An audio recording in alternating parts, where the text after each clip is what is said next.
let's talk a little bit about kind of how you got started in music. Like, was there like a catalyst moment that kind of made you feel like I really want to do music and that's what I want to be like as a job and, as a creative individual, that's what I want to do. hmm Uh, let's see. I think early on, I knew that I wanted to make music. Like I remember in second grade or third grade or something, they're always asking you, "What do you want to be when you grow up?" And you write on the piece of paper. And I put music producer.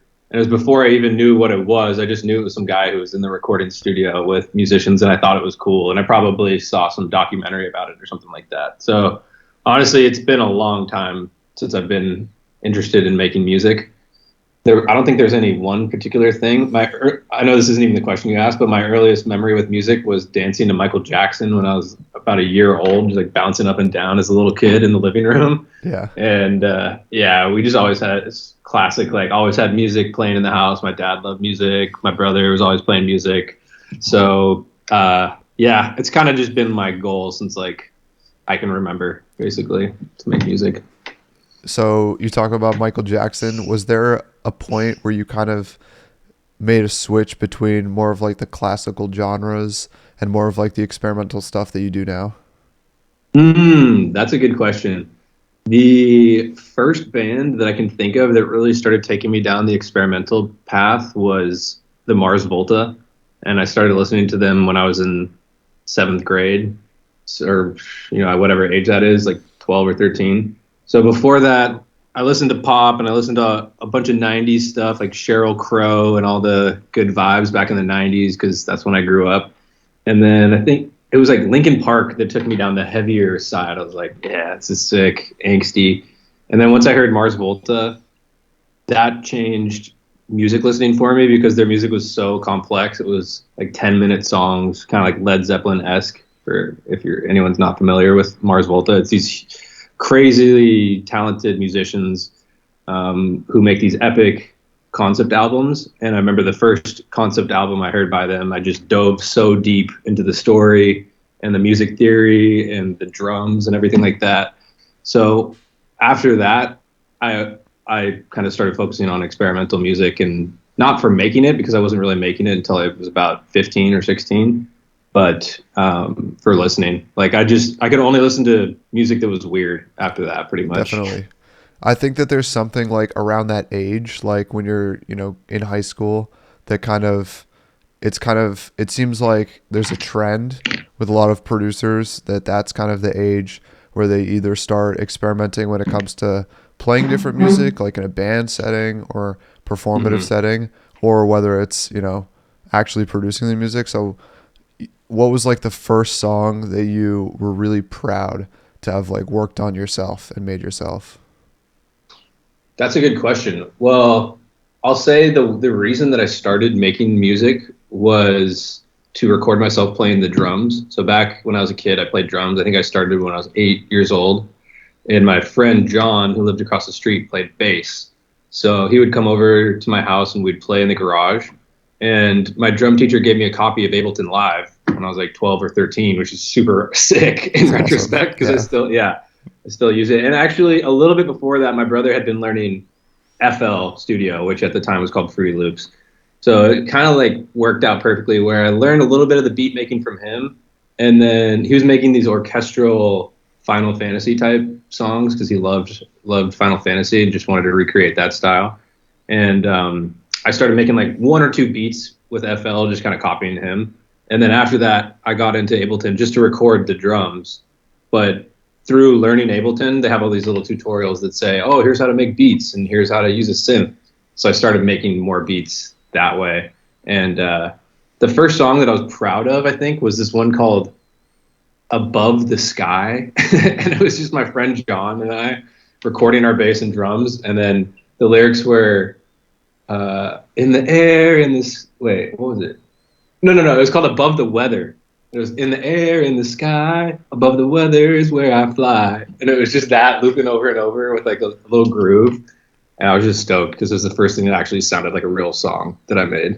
Definitely. I think that's a common thing that you see where, someone will be classically trained in drums or piano or whatever. And then when they start producing music, you can really hear that in their sound.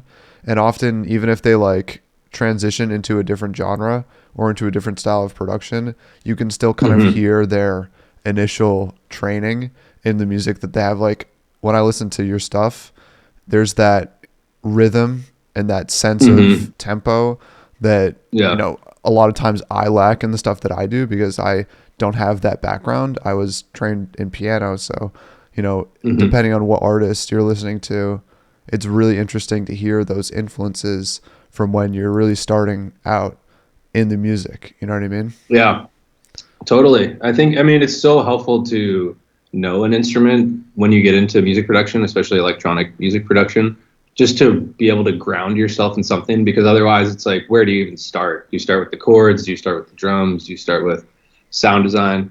But I think I saw some meme that was like, it was the Drake thing, you know, where he's got it's the top one is Drake, like, nah, and the bottom one is Drake, like, yeah. Oh, yeah. And the top one was like, learn how to play piano, and it was like, nah. And then the bottom one was like, spend thousands of hours learning random sound design tricks, and it was just like, yeah. Like, I think a lot of electronic producers just completely avoid learning music theory by getting themselves distracted and doing sound design type stuff, and that sort of spawned like a whole new genre of music. So you don't really have to know any type of instrument, long story short. But for me, it's been really, really helpful to have the drums, just to be able to crank out like a dunk, dunk, dunk, and have that be my starting point, and then start layering off of that. Definitely. Speaking of the drums, I know that you're featured in the, you know, kind of video for Output playing the drums. Oh, yeah. So it'd be cool to talk a little bit about kind of your experience, not just working as a musician doing freelance in your own music, but also as a musician who's actually worked in the industry in a real job. Because a lot of musicians, like, you know, they're stuck working at Starbucks and then gigging, or, you know, doing a job just to pay the bills. But what was it like kind of working in the industry? Sure. So Output was one job. I think I'll back it up a little bit before that, because when I was in college, I went to UCLA, and I had this buddy named Charlie who was working at Atlantic Records. He was a couple years older than I was, and he was a music major at UCLA, and we got along really well. So when he started working at Atlantic, he said, "Hey, I need an intern. Do you want to come intern for me?" And for me, that was my dream come true, because my favorite band was Circa Survive, and I knew that they had recorded with Atlantic. I also love Led Zeppelin. They recorded with Atlantic. And so I got to work as an A&R intern at Atlantic Records in Hollywood, which for me was literally just like the sickest thing possible, knowing that I wanted to work in music and everything like that, but I wasn't totally sure where yet. And it was crazy. Like, I literally spent most of the time grabbing sandwiches for random songwriters and like Hennessy bottles or whatever for rappers and stuff like that. Like, that was the majority of my job, was I went to Jersey Mike's like 4 times a day, and went to CVS or whatever to buy Hennessy and that kind of stuff. And like, it taught me so much about the music industry, because I saw that the people who were in the studio partying, like, that I was buying the Hennessy for, like 6 months later, were still doing the same thing. They weren't making any hits. But the people like DJ Mustard, who was in there for 8 hours a day, just grinding, and like all you would hear was just like a snare over and over, like, for like 9 hours straight. Like, dude, this guy is putting in the hours. 2 months later, he's got 5 songs on the radio. So for me to see that with my own 2 eyes, I was like, wow, like, this is a real profession, and if you take it seriously, you can go places.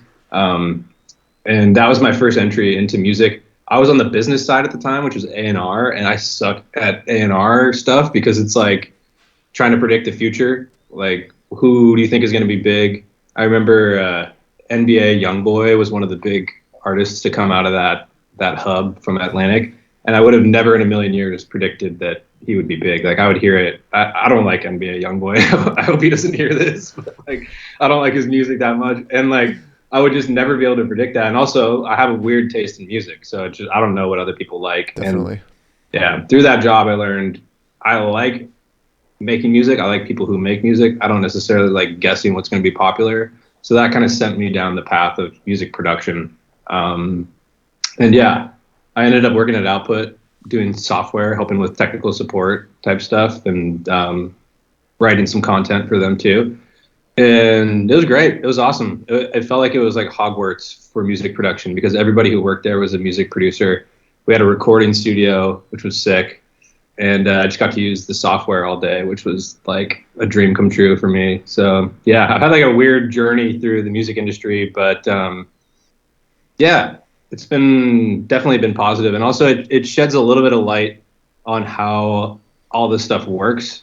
So you see somebody blow up on Spotify and it looks super organic. There might be something more happening behind the scenes. I have like total conspiracy theories about how this kind of stuff works. But yeah, Definitely. maybe we could talk about some specifics about the music biz or something like that. But not everything is as it seems. Sometimes. Definitely. That's one thing I've learned. I think it's interesting that you mentioned the DJ Mustard thing because I feel like there's definitely consistently, if you look in any genre, there's artists who they're clearly grinding, putting in countless hours and being rewarded for it. But it feels like at the same time,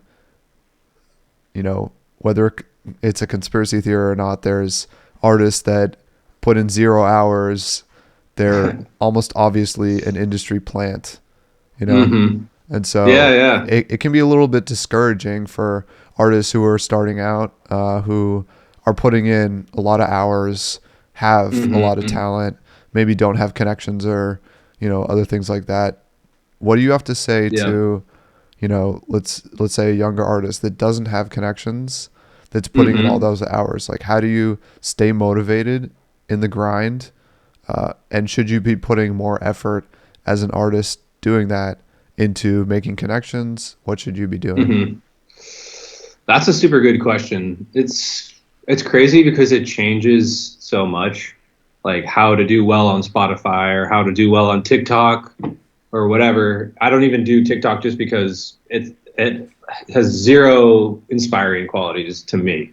And I don't like that world, but I see that if you want to do well right now, that's an area you have to go. The thing that I think stays consistent throughout the years is you have to actually release music. And there are so many artists who are really, really talented and they'll get all the way to the end of finishing the track basically. And then they don't put it out because it's not good enough or it's not finished or whatever. And like that, obviously you're not going to have a music career if you don't put out music. So my biggest piece of advice is to set a deadline just to put one song out. So give yourself 2 months or something to finish up your best demo, and then try to stick to a cadence if possible of releasing music. So the best traction I've gotten in my career so far was when I was putting out a track a month. And for me, it probably takes, I don't know. I don't want to put like a time on how long it takes me to finish a song, but let's just say it's realistic for me to be able to finish a song a month. The stuff that gets in the way is all this mental stuff like, oh, it's not good enough, or oh, I need to fix this, or like, is this going to get playlisted or whatever? And almost all the songs that I've gotten playlists on for Spotify, I have no idea how they got playlisted. I just put it out. The song didn't even feel finished to me, or I released it, and a week later I heard that there's like some big popping sound in the background that I didn't want to be there. Like the bass note was out of key, is the wrong key on accident or something like that. And then a month later it gets picked up for some huge playlist and gets a bunch of plays. So I've almost started thinking about it like a mastering chain where it's like, the mastering is the final process of making music. You do all your mixing, you do the production, you do all the mixing, blah, blah, blah. And then you have your mastering chain, which for me is actually just limiters. I've like gone full circle from like starting with limiters and then going putting a bunch of stuff on there like EQs and multi-band compressors and stuff, and now I've gone completely back to just using limiters again. But I feel like uploading it to your distributor is part of the mastering chain. Like it should be seen as like part of the production process where it's just like, okay, now I've produced this song once I've uploaded it with the artwork to DistroKid or TuneCore or whatever you use. So it's a bit of a weird way to think about it, but like, yeah, the biggest advice I have is just put stuff out. You can always take it down if you hate it, but I've probably taken down 5 to 10 songs or something like that, and they were up for years at a time. So like, chances are you're not going to hate the song like right after you release it. So yeah, biggest advice is just literally put stuff out there, and like the connections and stuff. I don't have any connections. Even after working through these record labels and everything like that, I know people who work at record labels, but they can't necessarily help me because they make pop music for Justin Bieber and that kind of thing, and I make glitchy electronic music. So they're just like, sounds good, dude. I don't know. Sorry, it's not really my style. Yeah, it's So genre specific. yeah, yeah. So I don't really have connections, and like I'm still doing relatively well, at least by my own standards on streaming platforms. And I'm just making stuff that I enjoy, which is the most important thing. So if you're making something that you like, keep chasing that down. You're like, okay, I like this demo for some reason. I don't know why, but something feels right. Just finish it and put it out, and then move on, and keep doing that as much as you possibly can, basically, Definitely. without burning yourself out. I think, I mean, I definitely have that problem myself where I'll have, 15, 20 projects in Ableton that are, I consider like 90% done. And Yeah. it's just really hard to pull the trigger. I think another thing that I will get stuck in, I know a lot of other artists get stuck in it too, is you go through these periods where for maybe a month or two, you're churning out tracks and you're in a super creative mindset. And then all of a sudden it's almost like you hit a wall in a marathon and you just can't, there's not a single creative, idea coming out of you and you feel stuck. Have you found any ways and, kind of to deal with those situations where you're feeling kind of just stuck? Man, that's such a good question, because I remember I did a podcast in like 2021 and somebody asked me, how do you deal with writer's block? Or it might have been 2020. It was a time when I was making a ton of music and I was like, I don't get writer's block. It was like flexing so hard. I was just like, honestly, I don't get it. So like, I have no answer for you, and then like I hit the worst writer's block of my life, like for a year pretty much, where I couldn't write anything. And like, so man, it's such a tough problem. It's like, I have advice, but it's stuff that it's advice I've gotten from other people that just didn't even work for myself when I was having my own writer's block. The advice that I've gotten in the past is you still have to work even if you're not inspired. So if you really want to treat it like a profession or something like that, you have to sit down at the computer or in the studio or whatever and put the time in, like even if it's just an hour a day or 2 hours a day, because like you don't have to be inspired just to make music. The inspiration will come while you're making the music. Definitely. So the more chance you give yourself to get that inspiration, the better. That's from this book called The War of Art, which is a really cool like philosophy book on creative careers. But that advice did not help me when I was having writer's block, because I was like, I don't even want to open Ableton because I feel guilty that I haven't opened it for 2 months, and like maybe I lost my mojo or whatever, so I don't even know where to start. And all my templates that I had made before, like I would always start a song with either chords or granular synth stuff. Even just looking at the templates, I was like, I can't do this. Like, it's just not working. So honestly, the best advice I have for writer's block is like, just be nice to yourself and just be like, it's okay. Don't feel bad about it and just let it happen, because it will come back. Like, you will get that mojo back, and then you can get into that cadence. And that's where those pieces of advice where it's like, oh, just work even if you're not inspired, those work better when you're not in a severe case of writer's block. But if you have really, really bad writer's block, I think just ride it out and like do something else instead, and just try not to feel bad about it. And, yeah, that's where it's hard, where if you're making a career out of it and you're trying to get all of your money from music, I think it puts a lot of pressure on people to sit down and make stuff, and that could lead to writer's block. So I have this kind of like new theory that it's better to have a main source of income and then have music. If you make money from it, that's awesome. Still prioritize spending as much time as possible. So try to get a job that somehow enables you to make music, but to use it as your only source of income, I think puts so much pressure on the music, and you end up not making as good of art. So I see it as like a candle, like this is your creativity with the little flame right here. And if you're putting all this pressure to make money, you're sucking all the oxygen out from the flame. You're like, you're getting all close to it and like cupping it up. And the more you back off, the brighter the candle can burn.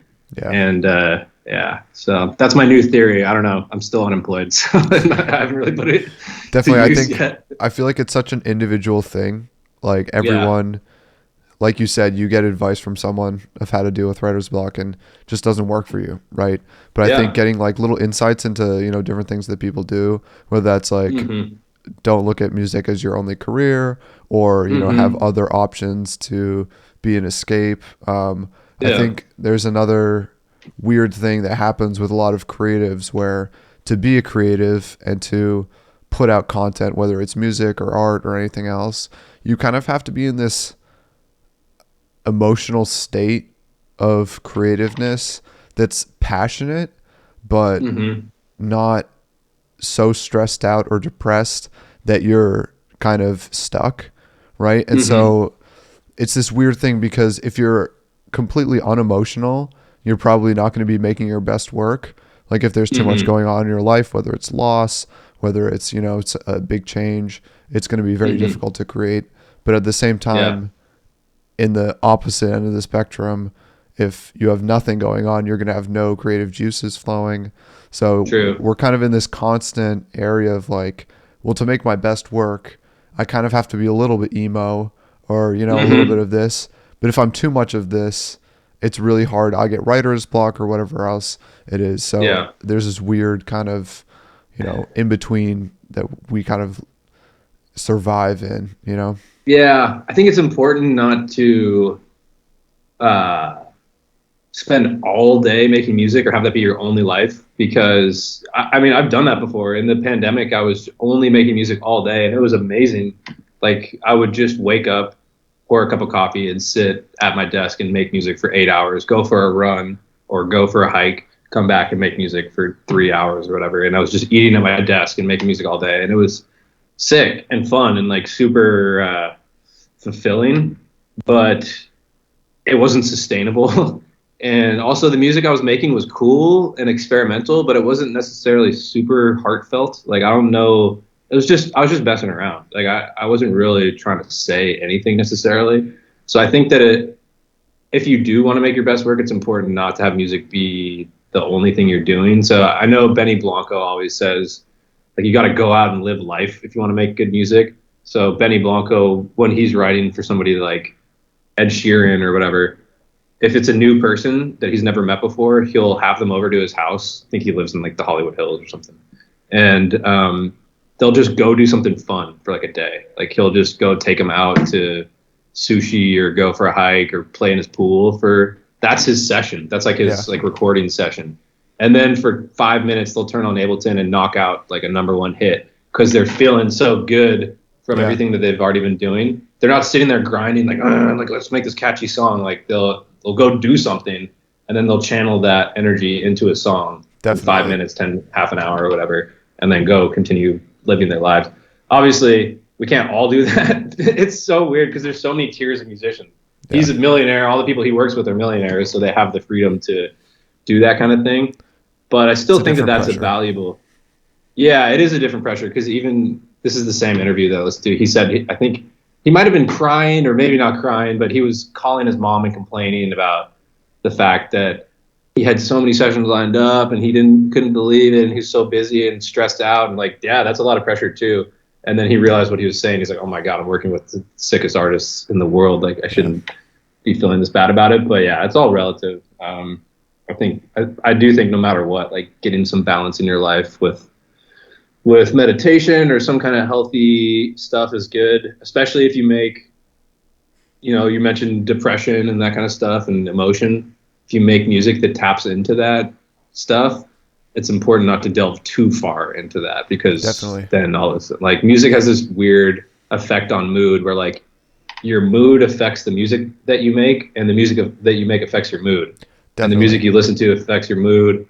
Like, so if I'm in a gnarly mood and I put on gnarly music, it feeds into it. If I'm in a gnarly mood and I put on happy music, 10 minutes later I'm feeling normal or Yeah. whatever. But the chances of me putting on happy music when I'm in that mood are so low.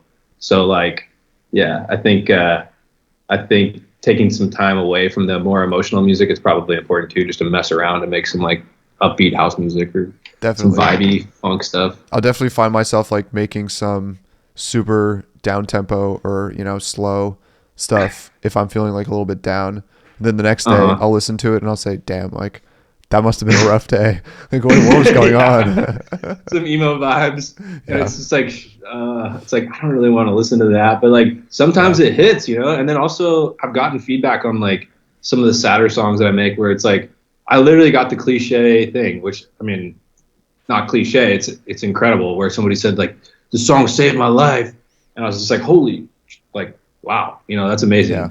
Cliche was the wrong word for that. I've gotten the thing that I've heard other people talk about where it's Yeah. like, fans say the song changed my life. And it's like crazy that the way that I see it is like music is a way to channel your emotion and to pass it to somebody else. And so if somebody else recognizes this feeling that they thought that they were the only one who had that feeling, and they hear like, oh, this musician also has that feeling, like that's one of the most powerful things ever. Definitely. So even if it's a sad emotion or something like that, I think it's important to put it out there because it helps people be like, oh, wow, I'm not the only person who feels this way. Like this guy, I can tell feels that way. Or like a good example is the artist Weird Inside. It's like one of my favorite electronic producers. And he's so good at capturing these emotions that I literally feel feelings that like I have memories that aren't even my memories when I listen to his music. Like I can hear his nostalgia. It's not even my nostalgia, but I can like feel it so powerfully. I'm like, whoa, like, yeah. I think that's kind cool. of like when you're reading writing and you can kind of paint the picture of what you're reading in your head. Mm-hmm. I feel like really good music does the same thing where you're listening to it, and if you close your eyes, you almost are like taken into the songwriter or producer's kind of mind that they were in, Mm-hmm. you know, when they were making the song or the emotion that they were trying to get across. It's kind of an amazing thing that can happen. Oh yeah, like Hi, This Is Flume, that mixtape. Yeah. You can just like feel his vibe on that whole mixtape. Like he was in this flowy, kind of like carefree and like whoa, like pioneering mindset, and was just exploring. Like you can hear that on the whole thing, which is so cool. And then on his follow-up albums, it's like a little more calculated Definitely. and industry based or whatever. So like you can kind of hear the pressure coming back. But on Hi, This Is Flume, it's like carefree, just experimenting and like it feels like a desert wind just blowing over me when I listen to it. I'm like, oh, I think that's one of the reasons why that particular album has I wouldn't call it a cult following, but it has really so much respect within the electronic community, is just because you can hear throughout the entire album. And that's rare in electronic music. Yeah. It's rare to hear an entire album where every song not only is so much different from each other, but you can really hear the emotion, where a lot of electronic music, it feels like an experimentation, but it doesn't really feel like an emotional experimentation of freeness. It kind of feels very calculated, where the whole album just feels like a bird flying and just kind of exploring different places and stumbling upon, you know, different jungles, and it's really cool. That's a good point. It's like a lot of experimental electronic music is experimenting with techniques. But that one is more experimenting with different emotions and like different palettes, like sonic palettes and feelings. And there's nothing wrong with experimenting with technique, but I had this banger tweet that I got to say, which is like sound design and techniques and that kind of stuff reminds me of somebody tapping a glass at a dinner party to get everybody's attention. It's like, here I am, check out these crazy sound design tricks. But then you still have to say something. Yeah. Like you can't just tap the glass at a party and be like, all right, cool, and then sit down again. Like you got everybody's attention. Now what are you going to say? So I think all of the experimental sound design tricks that we do are really cool and they get people's attention. But then it's like, now what are you actually saying, or what emotion are you trying to pass off to people? There needs to be a purpose behind it. Yeah, ideally. But I think actually sitting down and doing that, it's like easier said than done. Like sitting down and actually doing that. For me, this isn't even how I make music. Like I don't sit down and I'm like, okay, I'm going to put this emotion out there. Like, I'm going to see what happens. It just happens naturally anyway. But I think it's good to keep in the back of your mind. Like, hey, am I spending 9 hours like making this crazy sound design thing where I should potentially be working on the melody instead? Like, I think that's important to think about. For sure. So both of us have gotten, you know, increasingly and then decreasingly and then increasingly again involved in the whole Web3 world. Web3. NFTs. Yeah. Yeah. So a lot of the times I think about the proposed problems that, you know, Web3 Mm-hmm. music is supposed to solve. Yeah. And both of us, we've talked before about how it can be discouraging to see that some of the, I don't know, some of the proposed solutions aren't really solutions. They're kind of a mask for, you know, just replacing the old system with Mm-hmm. new players, but the same picture, right? Yeah. And so, what do you think Web3 can actually have the option to fix? Like, will it be able to change anything within the music industry, or is it just, you know, a new industry with new players, but a very similar structure? Mm. I think that I think it still offers new revenue sources, which is a good thing. Um, I'm not sure about really fixing anything. I go back and forth, and you and I have talked about this a bunch on Discord and everything like that. But I think that a lot of those early solutions that people were saying, like, oh my gosh, it's like the direct connection between artist and fan, and this is the way that independent musicians will be able to make a living and everything like that. I don't really buy any of that stuff personally right now, just because I've tried it and I don't see how it works. Like, I don't get it. Like, yes, you can make some ETH sometimes, but even that has its own stuff to it where I make some ETH today and now tomorrow it's worth half the price that it was today. So that's really confusing, and I can't see how I would base a business around a speculative asset that keeps changing in value all the time. I think it does. There's something there, which is like, I love collectibles. I love proving my fandom of artists. There, like, the thing that always comes to my mind is I liked Portugal the Man before most people knew about them. So that band that has Feel It Still, like, Woo, I'm a rebel just for kicks, man. Like that song. I heard them around the time I heard Mars Volta. I think it was on the Mars Volta message board, or it might have been Circus Survive message board. And somebody said, hey, this band, this singer from this other band called Give Up the Ghost or something like that. He started a new band. They have a couple demos, and you download the MP3 file off the message board. And that's how I heard Portugal the Man. So I would love to be able to prove that I heard them before everybody else Yeah, heard them. It's like the dumbest thing ever, but it's still like, I would love to have a little proof. And I think that that's one very basic situation that Web3 stuff can help you with, is you can show, hey, I collected this token from Lucas on this day, yeah, and I've known about him since this amount of time. I think that that's like very basic and rudimentary, but it's theoretically powerful. And I think my problem with Web3 is there's all these potential use cases that never actually happen, but that's a real use case that's happening right now. And I think that that definitely. one's pretty fun. Yeah, that one's fun. I also think that the reason I got into Web3 music was, or just Web3 in general, was because I heard about Royal, Lau's company.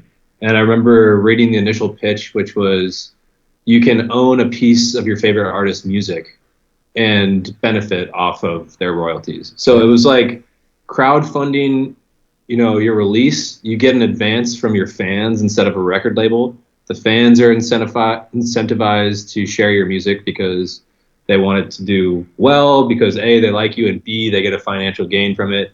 And then C, they also have proof that they own that song. So if it's on the radio or whatever, it's like, hey, I own a little bit of that song. I think that that is super duper awesome.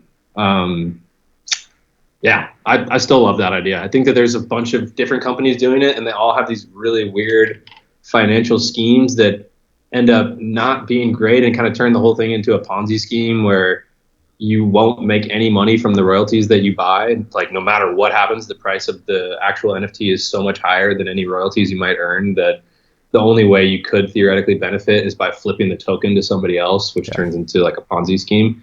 But I still think that Web3 could enable that too. So I have hope for this stuff. I just see that it's going to take a long time. There's also some community building aspects that I think are pretty cool. Like, definitely. I've got my Houndtrack, right, which is just a group of producers. You're in the Houndtrack. There's probably 20 or 30 other people who are in it.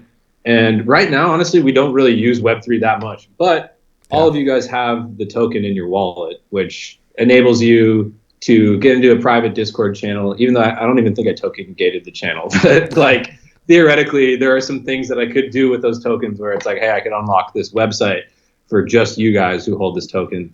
So I think that there are some cool ways that you can make crews, like music crews with Web3. It's still like super duper early, and I think the timeline is going to be a lot longer than everybody thought. Which when you and I first started talking about it, we're like, "This is it. It's right It's now. coming soon. These Yeah. these people are making hundreds of thousands of dollars, and you can too." And then you actually try it, and you're like, "Why am I not making $100,000?" And it's because there's there's not enough demand for it yet. So I think it's going to be a much more slow build. But like, there are tons of cool musicians who are experimenting with it, and that's one of my favorite parts. Is it just brings people together, and like we Definitely. have the Loners crew where we're talking to people in there, like people I would never talk to, like Rio Cragen. I wouldn't be able to chat with him, even though he's awesome.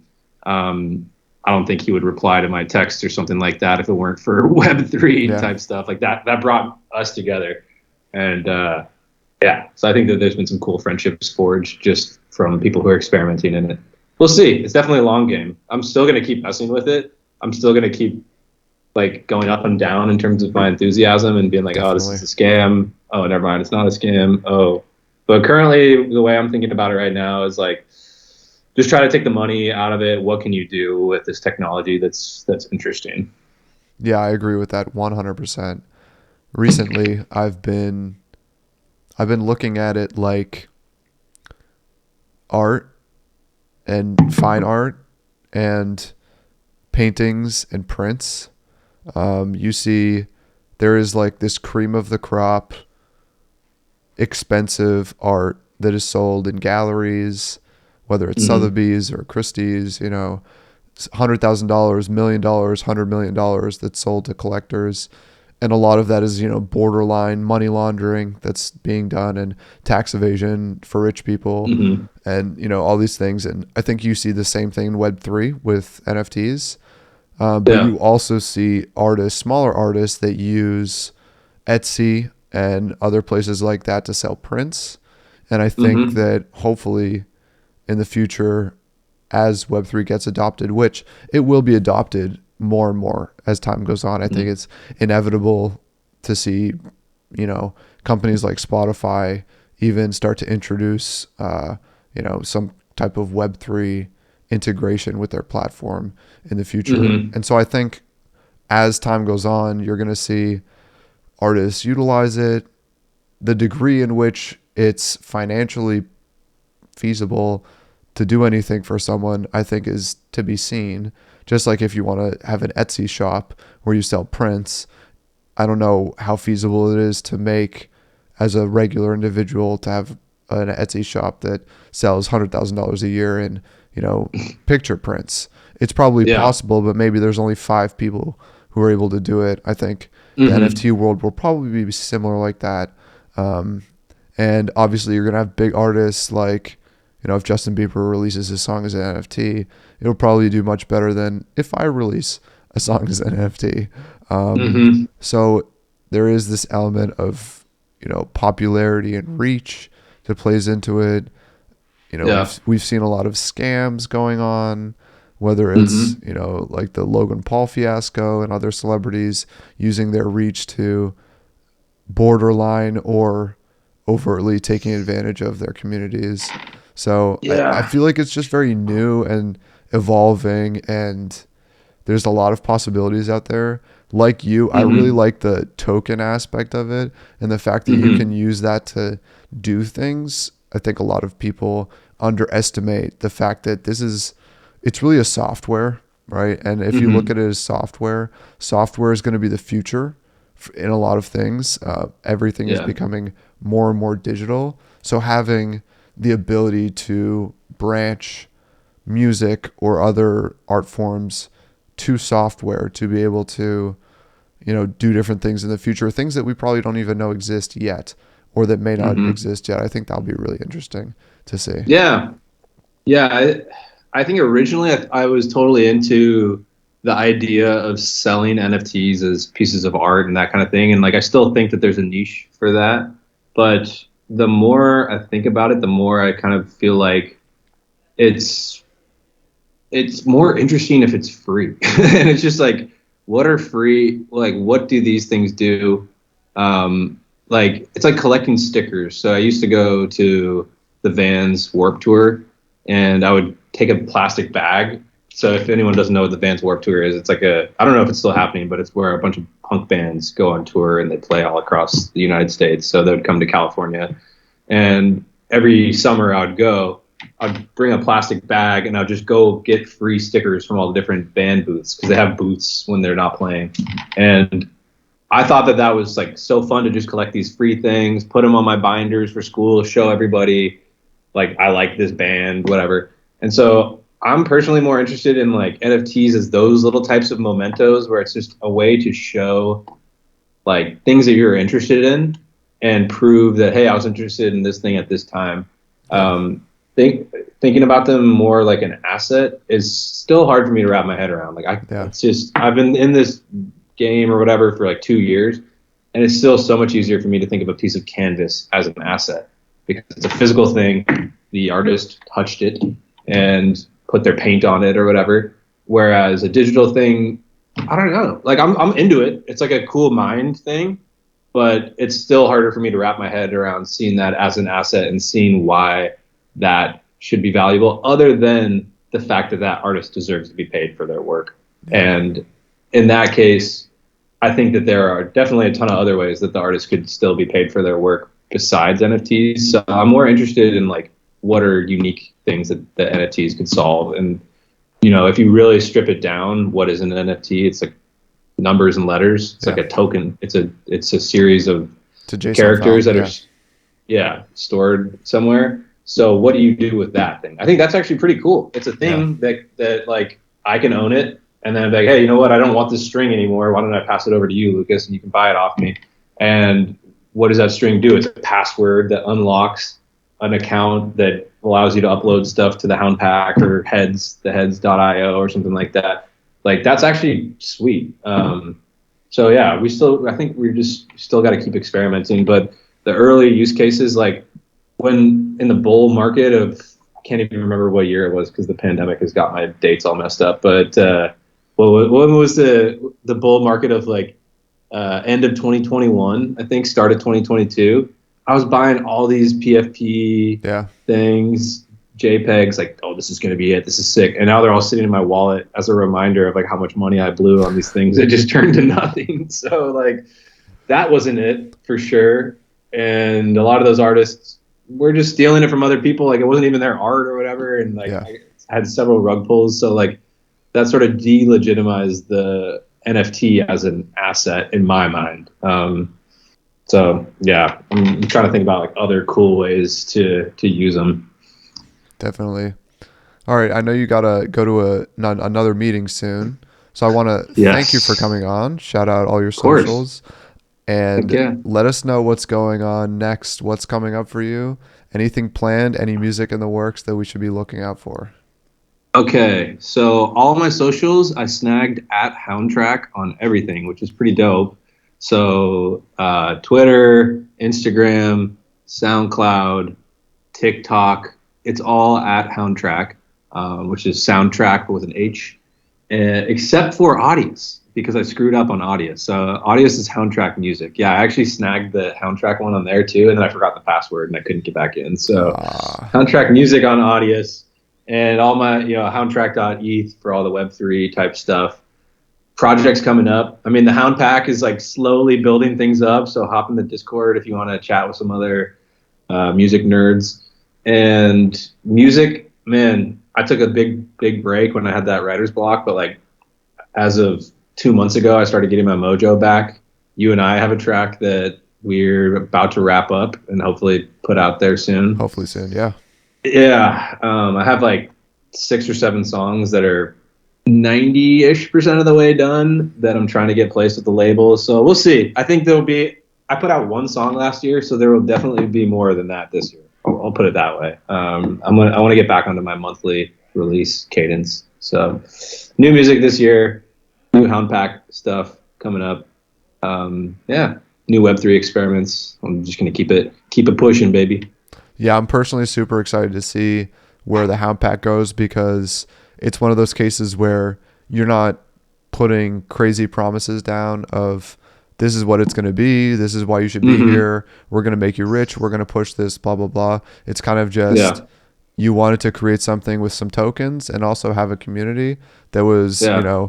passionate, and it's, slowly growing. People are putting forth ideas of what, they want to be involved with, and Hmm. you're kind of taking it as it goes, and it's really cool to see, and there's a lot of cool people involved. So really excited to Yeah, see where that goes, and I think got some really cool music coming on the way too. So a lot to look yeah, forward to. So yeah, yeah, man. thank you so much for coming on, and hopefully after a few more releases, have you on again and talk about other stuff that's in the future of Web3 and who knows what else. Let's go. Sounds good. Yeah, thank Yeah, you for having me, Lucas. This was epic. awesome. Thank you so much.